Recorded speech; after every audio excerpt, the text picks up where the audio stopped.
안녕하세요. 새날을 허락하신 하나님을 찬양합니다. 다 같이 우리 기도로 또 하루를 시작하겠습니다.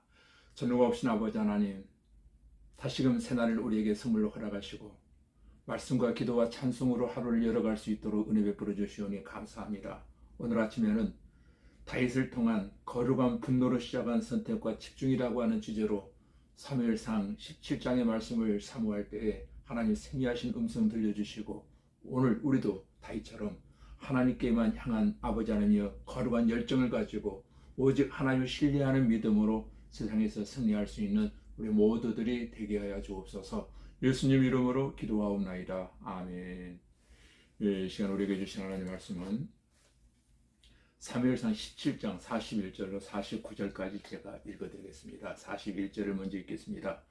다윗이 블레셋 사람에게 이르되 너는 칼과 창과 단창으로 내게 나아오거니와 나는 만군의 여호와의 이름 곧 내가 모욕하는 이스라엘 군대의 하나님 이름으로 내게 나아가노라.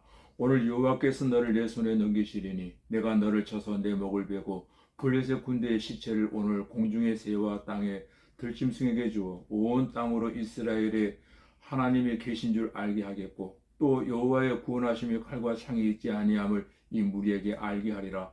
전쟁은 여호와께 속한 것인즉 그가 너희를 우리의 손에 넘기시리라.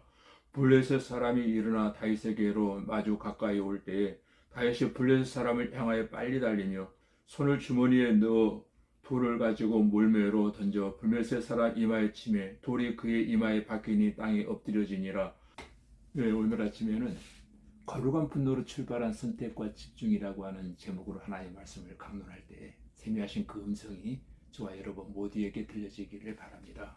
여러분, 다윗과 골리앗의 싸움은 거룩한 분노로 시작되었습니다. 다윗이 골리앗에게 분노했습니다. 골리앗이 하나님의 이름을 모욕했기 때문인 것입니다. 다윗은 엉뚱한 데 힘을 빼지 않았습니다. 다윗은 골리앗에게만 오직 집중을 합니다. 선택과 집중, 이것이 다윗의 전략이었던 것입니다. 오직 다윗은 하나님을 모욕한 원수 골리앗을 이기는 데에만 관심이 있었던 것입니다. 이스라엘이 가나안 땅에 들어간 후로 가장 많이 그들을 괴롭힌 블레셋 민족이 이번에는 가드 사람 거인 골리앗을 앞세워 다시 침략하였습니다. 여러분, 골리앗의 도발은 궁극적으로 육신에 대한 도전이 아닌 영적인 도전이었던 것입니다. 왜냐하면 이것은 이젠 누가 이스라엘의 진짜 주인이냐를 가리자는 것으로 이스라엘 백성의 주인이신 하나님과 하나님의 나라를 향한 신앙에 대한 도전이었던 것입니다. 하지만 사울 왕은 이 도전을 즉각적으로 심각하게 받아들이지 않았습니다. 그래서 골리앗의 도발과 모욕을 40일 동안 들으면서도 두려워하여 묵인하고 있었던 것입니다. 왜냐하면 그에게는 하나님에 대한 믿음과 거기에서 비롯되는 담대함과 용기가 없었기 때문인 것입니다. 이것만으로도 이미 사울은 하나님 앞에서 큰 죄를 범하고 만 것입니다. 하나님께서 맡겨주신 백성들의 지도자로서 사울은 하나님을 모욕하는 골리앗에게 나아가 맞서 싸워야만 했습니다. 이스라엘 백성은 그를 따라 블레셋 군대를 진멸해야 했습니다. 이와 같이 영적인 관점에서 이 싸움을 주목해 보아야 할 것입니다. 오늘 본문의 다윗과 골리앗에 대한 이야기는 믿지 않은 사람들도 널리 알려진 이야기입니다. 소년 다윗은 막대기를 들고 시내에서 매끄러운 물맷돌 5개를 골라 주머니에 넣은 후 그에게로 나아갔습니다. 골리앗은 43절에 보니까 어린 다윗을 보고 콧웃음 치며 부르짖기를 내가 나를 개로 여기고 막대기를 가지고 내게 나왔느냐 하고 그의 신들의 이름으로 다윗을 저주하고 다윗을 또 저주했습니다. 다윗은 45절에 보니까 호령합니다. 다윗이 블레셋 사람에게 이르되 너는 칼과 창과 단창으로 내게 나아오거니와 나는 만군의 여호와의 이름 곧 내가 모욕하는 이스라엘 군대의 하나님 이름으로 내게 나아가노라 이렇게 외칩니다.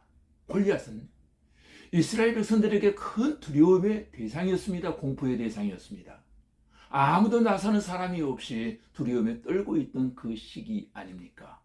그런데 두려움의 대상이요 공포의 대상이요 죽음의 대상인 골리앗은 오늘 우리에게도 다가와서 이어가고 있다는 사실을 알 수 있습니다. 오늘 이 시대를 살아가는 현대인들에게 있어서 가장 큰 두려움의 대상으로 다가오는 골리앗은 무엇입니까? 그것은 바로 사탄입니다. 사탄은 우리로 하여금 죄를 짓게 하고 우리를 유혹하며 하나님과 멀어지게 하고 그리고 하나님의 일을 희망합니다. 전도를 하려고 할 때, 신앙생활을 제대로 하려고 마음을 먹었을 때, 또 하나님 앞에 바로 서고자 열심을 내고자 할 때, 교회가 부흥하려고 할 때 우리 앞에 골리앗은 어김없이 나타나고 합니다. 골리앗은 머리에 투구를 썼습니다. 온몸에는 갑옷을 입었고 다리에도 노스로 만든 견갑을 찼습니다. 어깨에는 단창을 꽂았고 손에는 무기를 들었습니다. 뿐만 아니라 앞에는 방패를 든 군졸병들을 앞세웠습니다. 완전 무장한 것입니다. 이스라엘 백성들은 두려워 떨 수밖에 없었던 것입니다. 이와 마찬가지로 사탄은 인간의 힘으로 도저히 물리칠 수 없는 초롱성입니다. 두려움의 대상입니다. 그러기에 우리도 영적으로 완전 무장을 해야만 할 것입니다. 그러므로 에베소서 6장 11절에 보면 이렇게 말합니다. 마귀의 계계를 능히 대적하기 위하여 하나님의 전신갑주를 입으라고 했습니다. 에베소 6장 12절에 보면은 우리가 싸우는 싸움의 대상은 혈과 육을 덧입은 인간이 아니라 악한 영들과의 대함이라고 말하고 있습니다. 바로 사탄 즉 마귀를 말하고 있는 것입니다. 우리는 그에게 공격할 기회를 주어서도 안 되며 또 방심해서도 안 될 것입니다. 우리의 생각 가운데 마귀가 틈 못하게 해야 한다는 것입니다. 생각이 아주 중요합니다. 가룟 유다의 생각 속에 사탄이 들어가서 예수님을 팔아 넘기려는 지혜를 짓고 말았잖아요. 또 노아 시대의 사람들은 마음속에 계획하는 것조차 악하다고 했습니다. 많은 사람들이 악한 생각을 하고 죄악을 그 마음에 품으며 하나님과 원수 맺는 육체적인 욕심을 따라 살아가고 있습니다. 누가 우리로 하여금 이 죄악의 늪에서 멸망을 시키려 합니까? 바로 사탄 아닙니까? 사탄은 우리로 하여금 두려운 골리앗임에 틀림이 없는 것입니다. 이것은 영적 전쟁입니다. 이스라엘 백성들은 전쟁을 가리켜 여호와께 속한 것이라고 말합니다.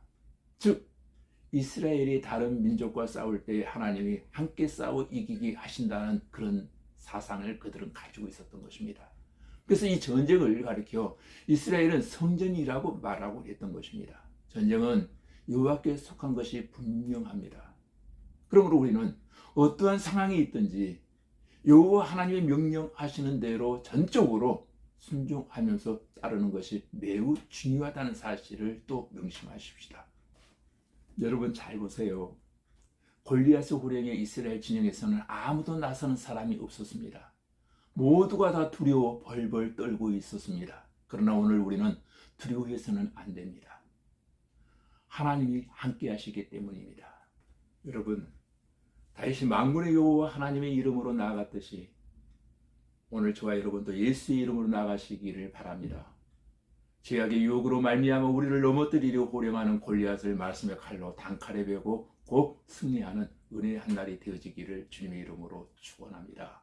다 같이 우리 기도드리겠습니다. 아버지 하나님, 우리의 주변에 나타난 완전 무장한 골리앗은 예수의 이름 앞에 쓰러지는 역사가 있게 하시고 우리 모두가 마귀의 계계를 능히 대적하기 위하여 하나님의 전신 갑주를 입게 하시고 우리가 싸우는 싸움의 대상은 혈과 육을 덧입은 인간이 아니라 악한 영들에게 대함인 줄로 믿사오니 사탄 마귀를 대적하게 하시고 기도로 영적 전쟁에서 날마다 승리하는 우리 모두들이 되게 하여 주시옵소서.